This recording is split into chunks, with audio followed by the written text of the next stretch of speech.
Hello and welcome to another A Star to G. Today I'm going to report back on some experiments I've been doing, which is all about the word creativity and how tricky that can be in some subjects. Now obviously creativity is a word which is part of most of the programs of study. It's part of the of music and art and design and English and so on. It's there up front and no problems. You may be surprised to find out that the word creativity is part of science's program of study.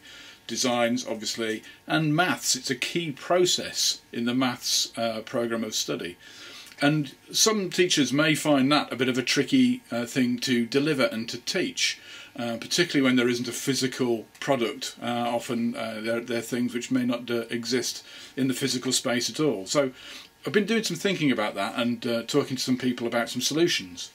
And one solution I'm going to report back to you today on is the thing called these programming microcontrollers. I've got a handful of them here. They might sound like electronics and you think, hang on, Hooper's gone mad a minute, but actually these are a really interesting, fun and really sensible way of getting creativity into the science and maths curriculum, and I'll hopefully explain a little bit about them to you now. I've got two here. I've got the Texas Instruments launch pad.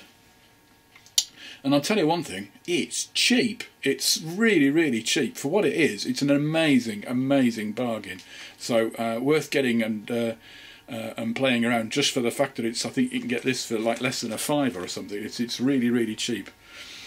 And the other one I've got is the world famous Arduino. There you go. This isn't a particularly new model, but this is a really flexible and fun and well supported little device, all about programming their microcontroller and getting it to do stuff.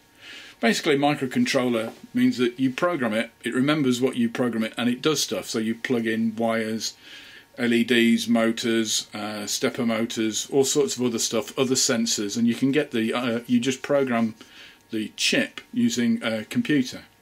And it can do whatever your creativity can come up with to get this to solve. So loads of solutions. Now they're both really, really good. As I said, this one's really, really cheap.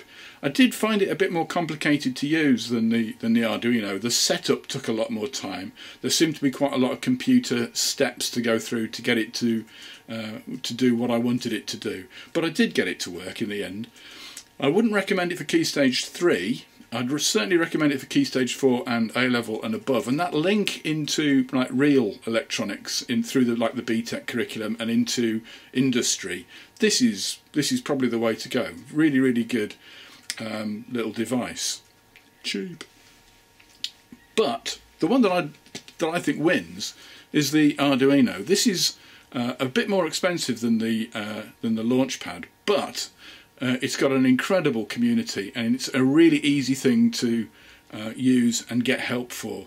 It's a lot simpler. You write computer programs called sketches, and they're really, really simple to understand, and actually quite fascinating to look into and try and figure out what's going on. They're not too complicated at all. And there's certainly a really good way of getting creativity into something like a maths curriculum. For example, one thing you could do is hook up Christmas lights from it. Buy the IKEA Christmas lights, chop off the engine, this is all probably illegal, and program it through this, plug it in the right sockets, and then get them to flash the LEDs as you want them to flash. And you can then control the speed of the flash, the speed of the gap, and try and do things like how fast does it flash before it looks like it's on constantly and stuff like that. You can play quite a lot of good games with programming something like this. To do that kind of exercise. So I'd certainly recommend that you got into this. I'll put the link up on the website now so that you can see a good place to go to get the information. But really, it's about sitting down with one of these and a couple of LEDs and a couple of starter boards, starter kits. There's some really good starter kits out there actually that supply you with a lot of stuff for you to play with, and just to see what you can do and try and get some creativity into those lessons. Certainly, hooking this up, projecting the computer program on the wall, and then trying to get people to suggest changing values and seeing what happens when you change those values sounds like a fun discovery kind of lesson to me. So I'm going to do some more work on these because I kind of got bitten a bit. I must admit I'm enjoying playing with my Arduino quite a bit now. So I'm going to do some more work and introduce it to some different circumstances and some teachers and see what they say. And I'll report back to you on it in the future. In the meantime, just recommend you go out and have a look. Cheers.